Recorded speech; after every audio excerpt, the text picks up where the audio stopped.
Crosby, Minnesota has never been mistaken for Hollywood, California, but one movie in the making has been filmed in the central Minnesota city. Shane Lee speaks with the director of the film My Last Breath, a documentary about a Brainerd native who was nearly killed by an asthma attack.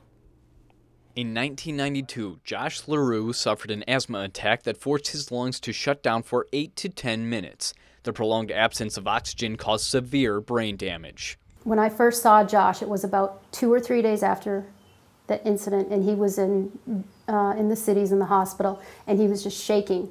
And I asked my Aunt Carol why it was shaking, and she said it was the lack of oxygen. The 17-year-old LaRue was in a coma for 3 months. He awoke to find he was blind, paralyzed, and unable to speak. He realized that, his mind was fine, but his body just didn't work anymore, and he had to figure out a way to communicate to people that he was inside. LaRue and his brother built a machine that allows Josh to use his tongue to type Morse code. He has used the machine to type numerous poems and 4 books. I read his book, My Last Breath, and found out he lived in 20 minutes from my hometown in Ohio. So there was that connection there right off the bat. Dotson shot some footage at the Cuyuna Regional Medical Center in Crosby in April. A Crosby High School student played Josh in the reenactment.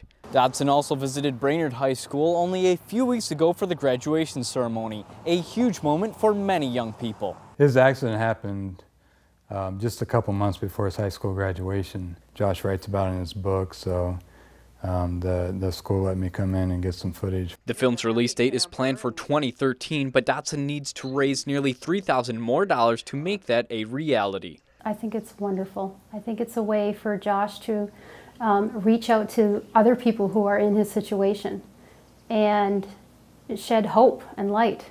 LaRue may have difficulty speaking, but his message comes across loud and clear. Paralysis is not the end. Shane Lee, Lakeland News.